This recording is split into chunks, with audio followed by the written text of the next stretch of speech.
Hey guys, I wanted to give you guys some tips today. I'm doing pretty good in recovery, and I figured it would be a good idea to kind of share my tips and what's gotten me through, and hopefully it's helpful to you guys that are struggling. I'm not going to say it's going to be easy tips, it's not going to be easy steps. Recovery is hard, but it's so worth it. It's so worth it. My first tip, see a therapist and a dietitian. I definitely recommend it being an eating disorder specialist, especially with the dietitian. It helps so much. I was so scared to start therapy, and when I did, it was the best decision that I ever made. And a dietitian, I was absolutely petrified of. I was like, they're gonna make me gain weight. I don't want to gain weight. I don't want to be told how to eat right, blah blah blah.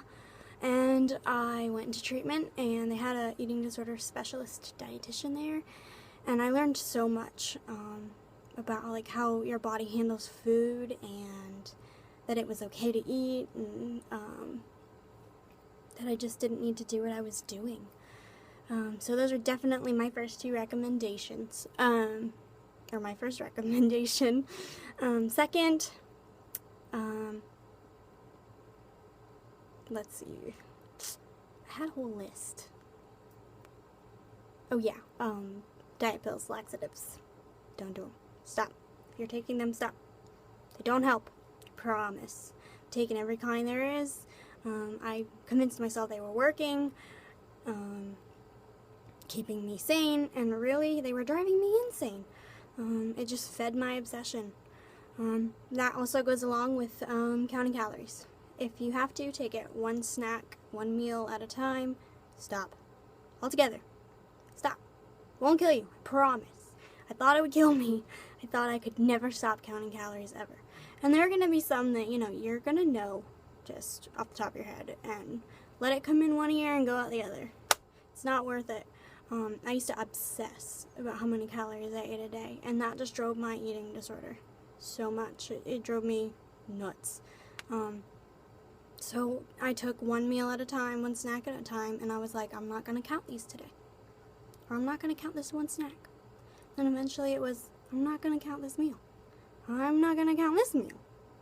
And I learned how to stop pretty much completely.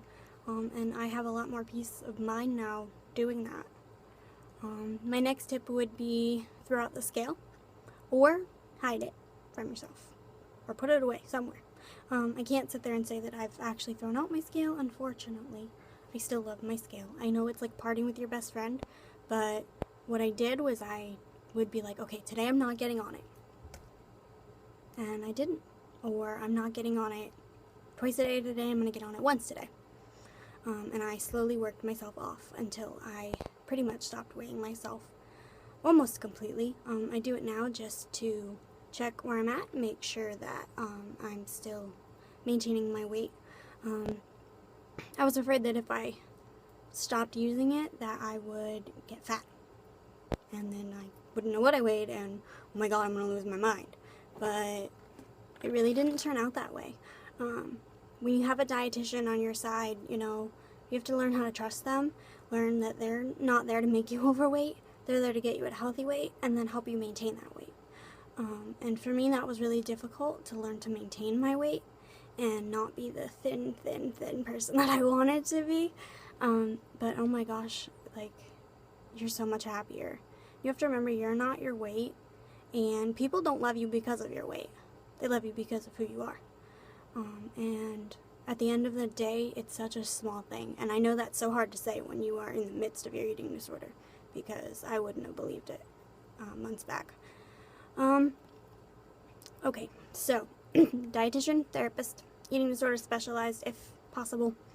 Definitely dietitian, eating disorder specialist, because I went to a regular nutritionist who did not specialize, and it didn't help me any. Stop the laxatives and diet pills. Don't do you no good, I promise. Promise. What else did I say? Get rid of your scale, or hide it if you have to, and stop counting calories. That was out of order, but it's okay, you get my point. It was are definitely things that have gotten me through. When I went into treatment, I checked myself into IOP, and then they moved me to PHP, and I stopped taking diet pills when I got in there. And then I slowly stopped weighing myself, and I slowly stopped counting calories. It's a process. You can't do it all in one day. I don't expect you to. Don't expect yourself to. Don't hold yourself to high standards. Do small goals. And that's what'll help get you through. Alright? So if you guys need any tips or anything, let me know.